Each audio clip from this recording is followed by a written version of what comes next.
Using wax for makeup effects is great. You can get larger, smoother buildups than if using something, say, like tissue and latex. And it's way cheaper than silicone kits. But wax is not without its learning curve. Have you had issues with edges popping up, or it won't even grab your skin to even get those edges down? You probably need to prep your skin. Unfortunately, my fellow spirit gum haters, you're not gonna like this. But yes, spirit gum does actually have its place, and it is the answer. Prepping the skin with spirit gum, waiting till it's tacky, and tapping the surface is going to give the wax something to bite into.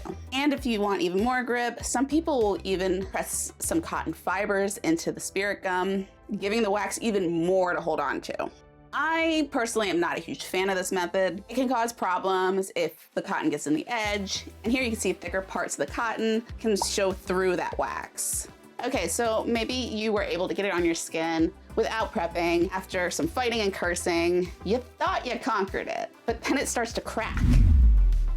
Well, that happens if you don't work the wax well enough before applying it. There are many wax formulas out there, making them different hardnesses. Here you can see how cleanly this piece has broke. Some formulas are just brittle to start with. The wax is starting to stick to my fingers, and this is what you want. It will stick to your skin better and be much easier to work with. Now, not all, but there is a lot of waxes when you warm and knead ahead of time, you're less likely to experience any cracking on your wounds later.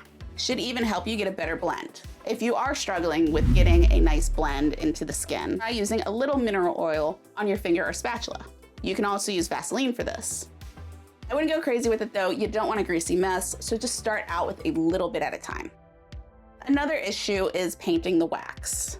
Some makeups are gonna react to that wax like Teflon, and others might work at first, but then they'll rub off. Sealing your wax is a very important step to prevent this. Whether it's Krylon Sealer or Mehron Fixative A, these are designed to create a layer over your wax, and it will take paint much better than the raw wax. The good news is, you don't need these special sealers. Latex will work as a sealer just the same. And the added benefit of the latex is it can help blend those edges into the skin. For my latex allergies, you can use Pros-Aid. Just know that it will make removal take a little bit longer.